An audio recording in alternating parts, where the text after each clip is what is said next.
తర్వాత ఎలాంటి పరిణామాలు చోటు చేసుకుంటాయి, వెనక్కి తగ్గుతారా నేతలు అనేది చూడాలి. ఓవైపు అధినేతల పొత్తుల గురించి మాట్లాడుతుంటే మరోవైపు బీజేపీ నేతల సంచలన వ్యాఖ్యలతో వేడి పుట్టిస్తున్నారు. కేంద్ర రాష్ట్ర ప్రభుత్వాల పథకాలు టీడీపీ బీజేపీ నేతలకు కాదన్నారు బీజేపీ నేత కావూరి సాంబశివరావు. ఏపీలో జన్మభూమి కమిటీల పనితీరు అధ్వానంగా ఉందన్నారు. ఏపీలో టీడీపీ ప్రభుత్వం గ్రాఫ్ తగ్గుతోందన్న కావూరి బీజేపీ బలోపేతానికి కృషి చేస్తున్నట్లు కూడా చెప్పారు. వైఎస్ హయాంలో జరిగిన అవినీతి కంటే టీడీపీ హయాంలో ఎక్కువ అవినీతి జరుగుతోందంటూ గతంలో తాను చేసిన వ్యాఖ్యలకు కట్టుబడి ఉన్నానన్నారు బీజేపీ నేత కావూరి. ప్రోగ్రామ్స్ కానీ రాష్ట్ర ప్రోగ్రామ్స్ కానీ పెట్టినందుకు పలాని కులం వాడికి ఇవ్వమనా, పలాని మతం వాడికి ఇవ్వమనా, పలాని పార్టీకి చెందిన వాడికి మాత్రం ఇవ్వమనా, ఇవన్నీ కూడా చాలా తప్పుడు ఆలోచనలు. ఇవాళ ప్రోగ్రామ్స్ ఏం వచ్చినా కూడా జన్మభూమి కమిటీని పెట్టి జన్మభూమి కమిటీ వాళ్ళు లిస్ట్ అవుట్ చేస్తేనే ఇస్తామనే ఈ ఆలోచన ఇది చాలా చెడ్డ ఆలోచన. ఇది సరైన పద్ధతి కానీ కాదు.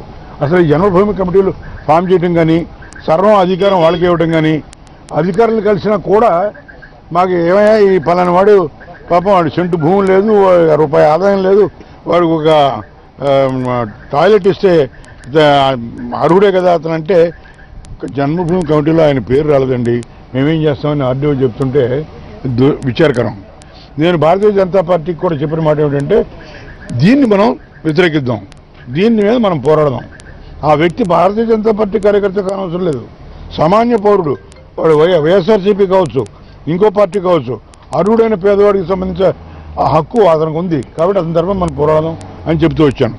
కానీ మా నాయకులే 3 సంవత్సరాల నుంచి కూడా కొద్దిగా సాంబశివరావు కొద్దిగా స్లో డౌన్ అవ్వండి, ఇంత అగ్రెసివ్ అవ్వద్దని అంటూ ఉన్నారు. అంటే తెలుగుదేశం ప్రభుత్వం వాళ్ళ యొక్క పాపులారిటీ తగ్గుతోంది అని మన కళ్ళ గుర్తులు కనబడుతుంది. జగన్ పాపులారిటీ పెరుగుతుందని మీరు అన్నారా? అంటే టీడీపీ తగ్గుతుంది కాబట్టి మనం పెరిగింది అనుకోవాలా? వచ్చింది నాకెక్కడ కనబడలేదు. నాకు తెలుగుదేశం పార్టీ తగ్గుతుందని కనబడుతుంది కానీ జగన్ అంగుళం పెరిగినట్టు నాకెక్కడ కనబడలేదు. రాజశేఖర రెడ్డి గారి ప్రభుత్వం లంచగొండితనానికి మారుపేరు అయితే నేటి ప్రభుత్వం అంతకన్నా మించిపోయింది అన్నాను. ఇది ఎప్పుడు సంవత్సరం అన్నమాట. కాబట్టి నా ఒపీనియన్స్ ఇది, ఇందులో ఏమి తేడా లేదు. చెప్పారు.